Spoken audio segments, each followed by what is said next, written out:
प्राकृतिक सौन्दर्यको धनी देश नेपाल विश्वमा नै पर्यटकहरूका लागि एक अद्वितीय र अविस्मरणीय क्षेत्रको रूपमा रहेको छ।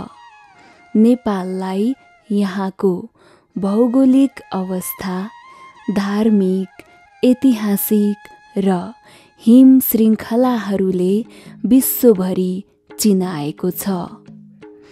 विश्वको सर्वोच्च शिखर सगरमाथा, शान्तिका प्रतीक गौतम बुद्धको जन्मस्थान लुम्बिनी, पशुपतिनाथ मन्दिर, राजा जनक र सीताको जन्मभूमि जनकपुर धाम, गोसाइँकुण्ड, मनोकामना मुक्तिनाथ लगायत पर्यटकीय स्थलहरू पोखरा, काठमाडौँका विभिन्न ऐतिहासिक धरोहर, सौराहा, जोमसोम र विभिन्न नदीनाला, ताल तलैया, हिम श्रृङ्खला र राष्ट्रिय निकुञ्जहरूले गर्दा वर्षेनी 8 लाख भन्दा बढी विदेशी पर्यटकहरू नेपाल भित्रिने गर्दछन्। विश्वभरिबाटै आउने पर्यटकहरूका लागि नेपालको प्राकृतिक सम्पदा, चाडपर्वहरू, यहाँको लोक संस्कृति, वेशभूषा र खानाले लोभ्याएको पाइन्छ।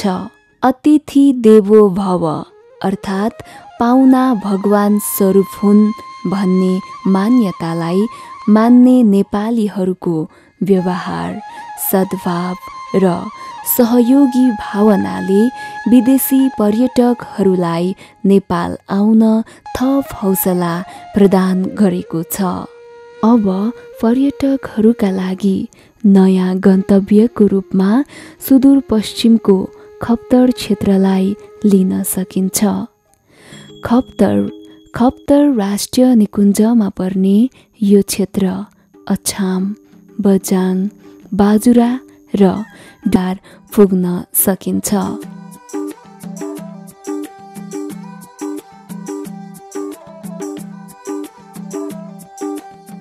डोटी 2224 राजाको पालामा शक्तिशाली राज्य रहेको थियो। यहाँका राजा रैका महाराज भनेर प्रसिद्ध थिए। अमरसिंह थापाको पालामा डोटी गाभिएको थियो। खप्तर पुग्न डोटीको सिलगढीबाट अब कच्ची बाटोको यात्रा गर्नुपर्छ।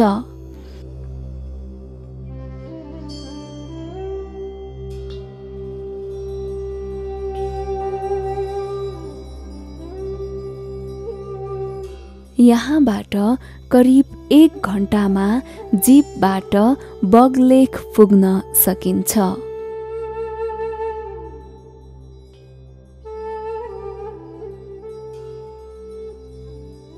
यहाँबाट सडक यात्रा सकिन्छ र पैदल यात्रा सुरु हुन्छ। यद्यपि कच्ची सडक विस्तारको कार्य भइरहेको छ।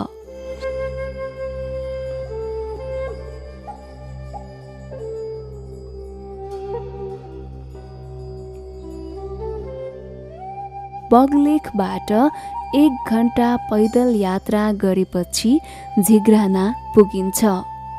यहाँ पर्यटकहरूका लागि बस्न सामान्य होटल र नेपाली खानाको व्यवस्था छ। यहाँबाट खप्तर राष्ट्रिय निकुञ्जको सीमा आरम्भ हुन्छ।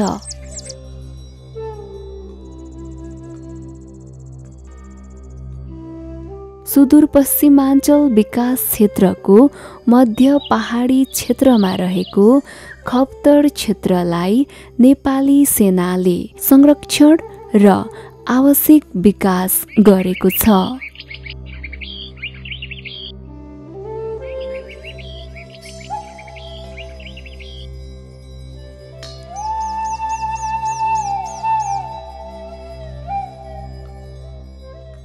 झिग्रानाबाट झन्डै 3 घण्टा जङ्गलको बीचबाट उकालो लागेपछि बीच पानी पुग्न सकिन्छ।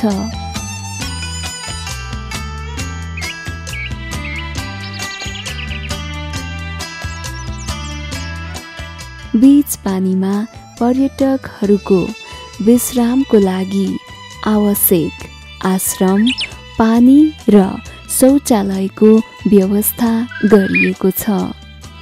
बीच पानीबाट ओह्रालो र अलिकति उकालो चढ्दै घना जङ्गल, निगाला घारी, भिर, पहरा र पानीका झरनाहरू पार गर्दै झन्डै 3 घण्टाको पैदल यात्रापछि खप्तडका आकर्षक पाटनहरू देख्न सकिन्छ।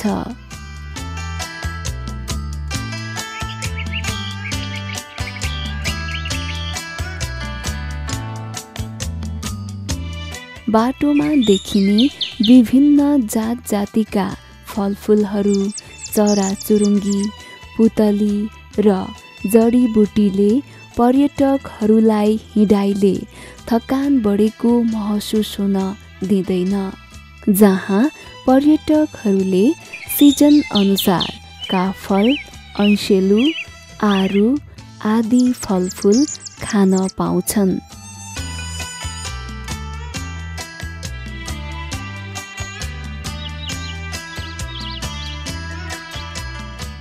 नेपालमा पाइने वनस्पति मध्ये 567 थरीका बोट बिरुवा र वनस्पतिहरू यो क्षेत्रमा पाइन्छ।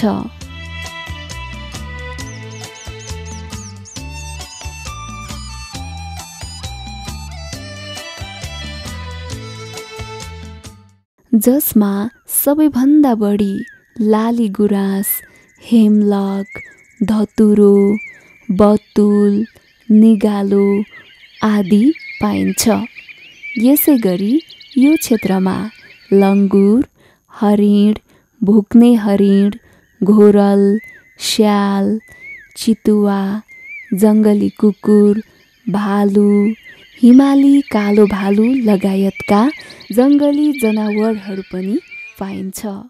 खप्तडका पाटनहरू घोडा, खच्चड, गाई भैँसी र भेडा बाख्रा लगायतका घरपालुवा जनावरहरूको उपयुक्त चरण क्षेत्र हो। नेपाली सेनाले संरक्षण गरेको हुनाले यहाँको वनस्पति काट्न, जडीबुटी निकासी गर्न र शिकार खेल्न प्रतिबन्ध लगाइएको छ।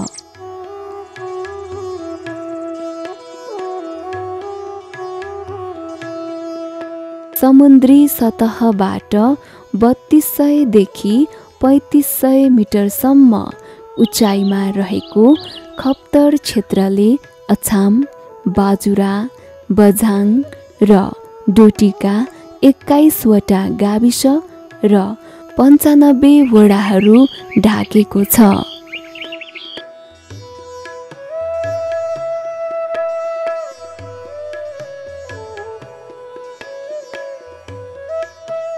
सन् 1984 मा स्थापित खप्तड राष्ट्रिय निकुञ्जले 225 वर्ग किलोमिटर र मध्यवर्ती क्षेत्रले 216 वर्ग किलोमिटर क्षेत्र ओगटेको छ। प्राचीन समयमा आर्यहरू यो पुरा खप्तड क्षेत्रलाई खेचरात्री भन्ने गर्थे। खप्तडसम्म पुग्नलाई चारैवटा जिल्लाका बाटाहरू प्रयोग गर्न सकिए पनि बाहिरबाट आउने पर्यटकहरू भने विशेष गरी डोटीको सिलगढी र अछामको साफे बगर हुँदै जाने बाटो बढी प्रयोग गरेको पाइन्छ। खप्तडमा प्रत्येक वर्ष गङ्गा दशहरा मेला लाग्दछ।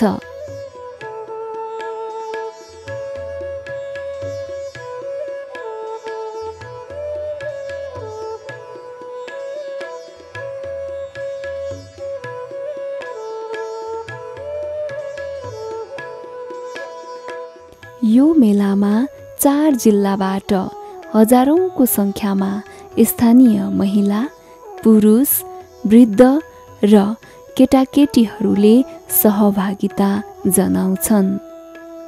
यो मेला अवलोकन गर्न देश विदेशबाट पनि पर्यटकहरू खप्तड पुग्ने गर्दछन्।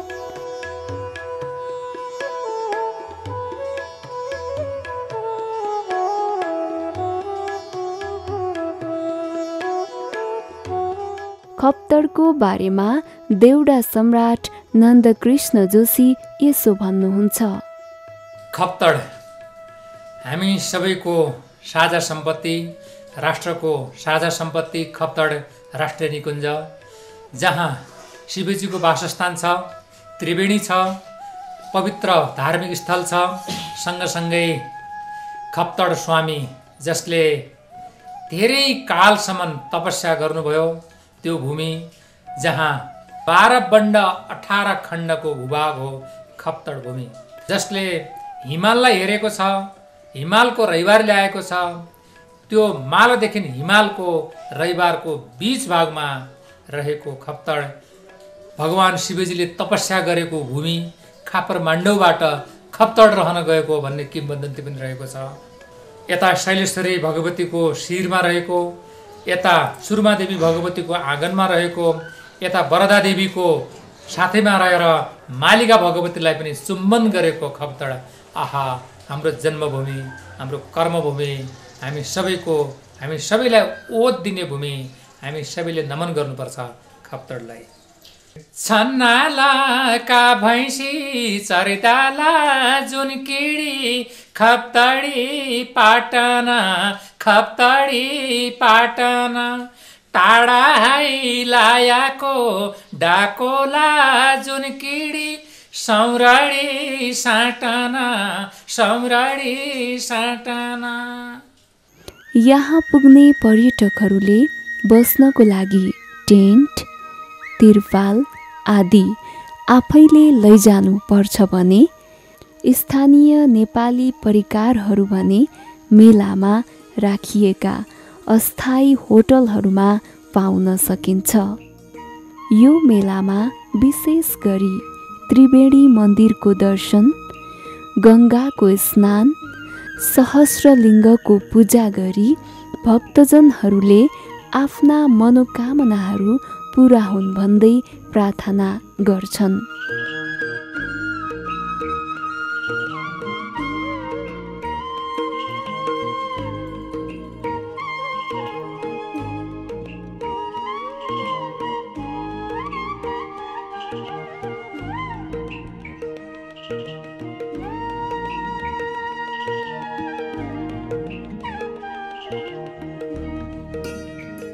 मेलाको अवसर पारेर मन्दिर परिसरमा व्रतबन्ध, सत्यनारायणको पूजा, रुद्रीपाठ आदि गरिन्छ। गङ्गा दशहरा मेलामा पुगेर पूजा र स्नान गरे आँटेको कुरा पुग्ने जनविश्वास रहेको पाइन्छ। धार्मिक महत्त्वको बारेमा पुजारी मेघराज भट्ट यसो भन्नुहुन्छ। सुदूरपश्चिमाञ्चलको उत्तराञ्चलमा देवादिदेव महादेवको चाहिँ उत्पत्ति हुनुको मूल कारण जति बेला हाम्रो चाहिँ धर्ममाथि प्रहार भएर जन्यौको नष्ट भइरहेको थियो त्यति बेला आएर उत्तराञ्चलमा 12वटा सहस्रलिङ्गको अवतार भएको छ, जुन भारत र नेपालमा समीकरण गर्छ। त्यसको मन्त्र छ सौराष्ट्रे सोमनाथम च श्रीशैले मल्कार्जुन उज्जैन महाकाले मोङ्कारे ममलेश्वर परल्यातु वैद्यनाथम डाकिन भीमशङ्करम सेतु वन्दे तुरामेशम नागेशम दारुका बने। यति 12वटा सहस्रलिङ्गमा एउटा सहस्रलिङ्ग स्वयं यो हाम्रो त्रिवेणी पारेर यहाँ सङ्गम पारेर आजको यो पवित्र महान दिन नवमी र दशमीको राजा भगीरथको तपस्याले स्वर्गबाट आउने स्वर्गधुनी नामकी गङ्गाजी उर्लेर आएर विष्णु भगवानलाई कमण्डलमा थाप्न गाह्रो भयो र भगवानले अब भने प्रभु म त थाम्न सक्दैन, चिन्ता नगर म गङ्गा सागरमा पुर्याइदिनेछु र मेरा भक्तहरूले जसले हृदयले भावले पूजा गरेर फुल चेता पठाउनेछन् उसको लिनेछु, जसले अहमता गर्नेछु उसको म नाश गर्नेछु भनेका भने। त्यसैले आज यो सहस्रलिङ्ग मध्ये एउटा महान पीठ हुन् जो उत्तराञ्चल, जो हजुरले टाढाबाट मात्र प्रणाम गर्ने बित्तिकै हजुरको पुरा शक्तिमा जति आवश्यक छ त्यति अपुत्रीलाई पुत्र दिने, निर्धनलाई धन दिने, अज्ञानलाई ज्ञान दिने यस्ता महान पीठको चाहिँ यो सङ्गममा आज हाम्रो भेट भएको छ। हजुर तसर्थ शक्तिमान पीठ हुन् सुदूरपश्चिमाञ्चलको एक 12वटा सहस्त्रलिङ्गमा एउटा लिङ्ग उत्पत्ति भएको। यिनले विभिन्न रूप धारण गरेर कहीँ खपरको नाउँमा, कहीँ नै चाहिँ मतलब त्रिवेणीको नाउँमा, कहीँ जगदम्बाको नाउँमा, जहाँ शिव हुन्छन् त्यहाँ सक्ने जेठी बहिनी सुदूरपश्चिमाञ्चलकी बढी मालिका भएको उनको निर्देशनमा जगदम्बा चल्ने र यिनको निर्देशनमा र देवादिदेव महादेव भागेश्वरको डणन्द्रका धुरा भागेश्वरको स्वरूप नै यो पनि शिवलिङ्ग हो। जसका आभूषण नागछन् कमरमा, जसको छ बाघम्बर, पहिरेको तनमा छ भस्मशेरमा, छन् चन्द्रमा सुन्दर, भिच्या पात्र लिने त्रिशूल डमरू जो गर्दछन् धारण, यस्ता श्री शङ्कर भगवानले गरून् सारा भक्तजनको रक्षण। 2 दिनसम्म चल्ने मेलाको अर्को आकर्षण भनेको देउडा खेल हो।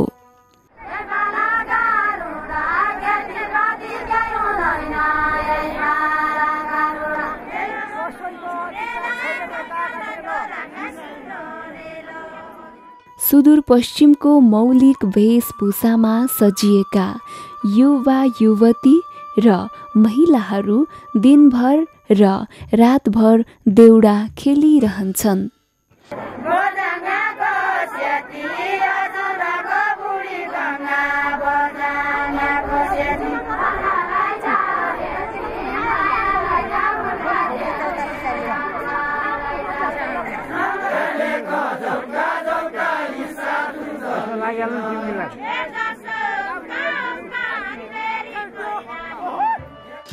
स्थानीय भाषामै प्रश्न र उत्तरको रूपमा खेलिने देउडामा सयौंको संख्यामा गोलो आकार बनाएर गीत गाउँदै एकै तालमा पैताली मिलाएर घुम्ने गर्छन्।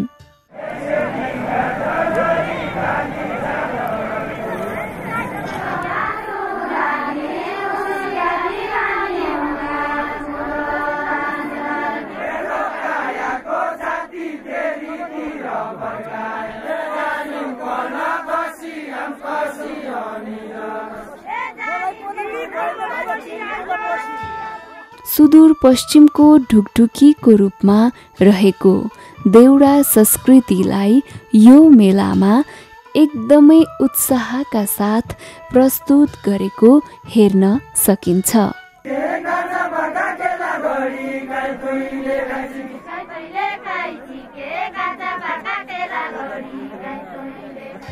सुदूरपश्चिममा खेलिने अन्य लोक संस्कृति पुतला, हुट्केउली, भुवो नाच, न्याउले, पैठी, भारी खेलहरूले पनि छुट्टै पहिचान बोकेको छ।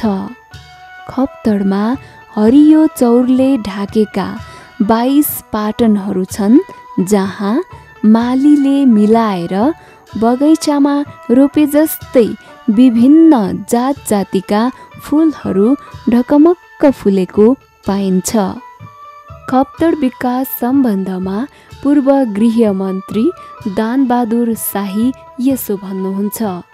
खप्तडको अहिले पर्यटकीय महत्त्व मात्रै होइन, योसँग वैदिक कालदेखि हाम्रा ऐतिहासिक धार्मिक भावना र महत्त्व पनि जोडिएकै ठाउँ हो। अब अहिले यो पर्यटनको विषयमा निकै अगाडि आयो। पहिले धार्मिक रूपमा खप्तड क्षेत्र जो हो त्यो परम पूज्य स्थलको रूपमा थियो। खप्तड भने पवित्र लेक हो। त्यहाँ आम मान्छे भन्दा यो सिद्धहरू तपस्वीहरू बस्छन्, जो सबलाई भेटिँदैन, एकान्तवासी हुन्छन् उनीहरू, र उनीहरूलाई भेट्न पाए भने त्यो ठुलो सौभाग्य र यो जीवनको सफलताको एउटा बाटो पहिलिन्छ भन्ने पनि हाम्रो विश्वास थियो। श्री 5 को सरकार र त्यसपछि नेपाल सरकार सबैले लगानी प्रशस्त गरे मैले सुनेको छु भन्नुभयो, तर त्यो लगानीको प्रतिफल त्यो स्थानको इन्फ्रास्ट्रक्चर डेभलपमेन्टमा भएका छैन र त्यहाँको जनतालाई पनि त्यो थाहा छैन। करोडौं रुपियाँ गयो, त्यो कहाँ गयो थाहा छैन। रङ्गी बिरङ्गी फुलहरूले सजिएको प्राकृतिक सौन्दर्यको खानी खप्तड क्षेत्रमा नेपालमा पाइने 850 किसिमका चराचुरुङ्गी मध्ये 260 थरीका चराहरू पाइन्छ। सम्भावनाको रूपमा चाहिँ खप्तडलाई ठुलो गुरु योजनाको रूपमा अगाडि बढाउन सके मात्रै यो क्षेत्रको नै ठुलो योगदान हुनेछ। यसलाई स्थानीय स्तर र जिल्ला स्तरमा अथवा अञ्चल स्तरमा अथवा क्षेत्रीय स्तरमा मात्रै सीमित राख्यो भने यसको यो खप्तडको विकासको लागि सम्भव देखिँदैन। नेपाली सेनालाई त्यसको जिम्मा दिएपछि त्यसको बढी उपयोग हुने र त्यहाँको त्यो काम त्यो नेपाली सेनाले मात्रै गर्न सक्ला जस्तो लाग्छ मलाई। नत्र यी अरू ठोकी खाने भाँडो जस्तो मात्रै बनाए यी समितिहरूले, राजनीतिक नेताहरूले आफ्ना कार्यकर्ताहरूलाई नियुक्ति दिने र उनीहरूको पालन पोषण गर्ने बाहेक अरू उपलब्धि हुन सकेका छैन। त्यहाँ यहाँको तापक्रम गर्मीमा 0 देखि 18 डिग्री सेन्टिग्रेड र जाडोमा -18 डिग्री सेन्टिग्रेड भन्दा तल झर्छ। खप्तडका पाटनहरू मङ्सिरदेखि फागुनसम्म 1 मिटर बाक्लो हिउँले सेताम्मे ढाकेको हुन्छ। यो क्षेत्र भ्रमण गर्न मौसमको दृष्टिकोणले चैत्रदेखि जेठ र भदौदेखि कार्तिक महिनासम्म उपयुक्त मानिन्छ। खप्तड हाम्रो नेपालको एउटा राष्ट्रिय सम्पदा हो। यसका बहुआयामिक छन्, पक्षहरू छन्। त्यसमा सबभन्दा पहिला धार्मिक छ, सांस्कृतिक छ, अनि यसको प्राकृतिक छ। यो अहिले विश्वमा भएको पर्यटक स्पटहरू मध्येमा यो पनि यदि सरकारले यसमा ध्यान दियो भने यो पनि एउटा हुनसक्छ। खास गरेर टुरिस्ट स्पटको लागि यसको लागि चाहिँ के गर्नुपर्छ भने खप्तड वरिपरि रिङ जस्तो गरेर अनि साथै फिडर्स चाहिने उनीहरू रोडहरू पनि फास्ट ट्र्याक भन्छ नि जो त्यस्तो पनि गरायो भने टुरिस्टहरूको टुरिस्ट विल बी एट्र्याक्टेड। त्यो त्यसको पक्ष छ। खप्तडको धार्मिक महत्त्व पनि उत्तिकै रहेको छ। भगवान शिवको पुण्यभूमि र खप्तड बाबाको तपोभूमि रहेकोले यो क्षेत्र धार्मिक रूपले पनि पवित्र स्थलको रूपमा मानिन्छ। यसभित्र त्रिवेणी, सहर्षलिङ्ग, नाटेश्वरी मन्दिर, खापर महादेव, नागढुङ्गा, गणेश मन्दिर, खप्तड बाबाको कुटी र खप्तड दह जस्ता पवित्र धार्मिक स्थल अवस्थित छन्। सर्वप्रथम त सुदूरपश्चिमको विकासको लागि सुदूरपश्चिममा अत्यन्तै आकर्षणको स्थलको रूपमा रहेको खप्तड क्षेत्र र रामारोसन क्षेत्रको विकास गर्न एकदमै जरुरी छ। ती क्षेत्रहरूको विकास भएपछि त्यहाँको सर्वसाधारण त्यहाँको मान्छेहरू जनताहरूको पनि जीवनस्तरको विकास हुन्छ। जब जीवनस्तरको विकास हुन्छ त्यहाँको युवा जनशक्ति पनि विकसित हुन्छ। युवा जनशक्ति विकसित भएपछि तिनीहरूले आफ्नो कल्चरको जगेर्ना गर्छ, त्यहाँको संस्कृति जोगाउँछ। त्यहाँको कल्चरल एउटा टुरिज्म डेभलपमेन्टको लागि पनि यो जरुरी छ र टुरिज्म डेभलपमेन्टको लागि पनि त्यहाँको कल्चरहरू आफै जोगिन्छ। 56 वर्ष अगाडि खप्तड स्वामी अर्थात् श्री 1008 स्वामी सच्चिदानन्द सरस्वती यो क्षेत्रमा बसेपछि यस क्षेत्रका जनताहरूबीच उहाँको ठुलो प्रभाव र लोकप्रियता बढेको थियो। स्वामी खप्तड बाबाका नामले प्रसिद्ध छन्। खप्तडलाई समग्र रूपमा यसलाई एउटा धार्मिक, सांस्कृतिक, वातावरणीय, प्राकृतिक, सांस्कृतिक रूपमा यसलाई विकास गर्ने यसलाई अलिकति व्यापक रूपमा प्रचार प्रसार गर्ने हो भने देशभित्रै र देश बाहिरै गर्ने हो भने चाहिँ यो समग्र आर्थिक सामाजिक यो क्षेत्रकै विकासमा यो खप्तडको यहाँको भनौँ न जे हामीसँग वस्तुहरू छन् तिनीहरूले चाहिँ दूरगामी सकारात्मक प्रभाव पार्छ जस्तो मलाई लाग्छ।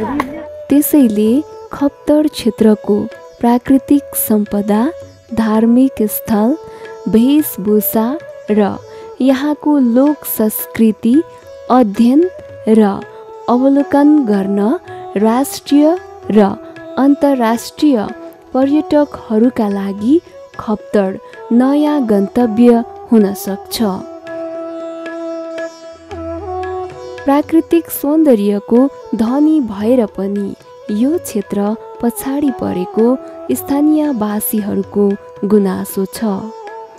खप्तडको विषयमा भन्नुपर्दा अब यहाँ लगानीकर्ताले मात्रै लगानी लगाएर सम्भव छैन कि राज्य पक्षबाट यसको विषयमा हैन राज्य पक्षको ध्यान यदि पुगेन भने केही पनि हुँदैन। हामी भन्छौँ खप्तड अति सुन्दर छ, हाम्रो लागि सुन्दर पनि हो, तर राज्य पक्षको दृष्टि नपुगेको कारण खप्तड जति सुन्दर थियो जाँदाखेरि कुनै पर्यटक जान्छ भने त्यति सुन्दरता देख्दैन कि उसले, किनभने उसको बस्नेदेखि लिएर बाटोको अवस्था देखेपछि पर्यटक पनि कस्तो रहेछ भन्ने चाहिँ अलिकति खिन्न मन भएको मैले महसुस गरेँ। त पर्यटकहरूका लागि आवश्यक पर्ने पूर्वाधार निर्माण र विकास गरी खप्तड क्षेत्रलाई पर्यटकीय क्षेत्रको रूपमा व्यापक प्रचार र प्रसार गरी विकास गर्न सम्बन्धित निकायले ध्यान दिनु जरुरी छ।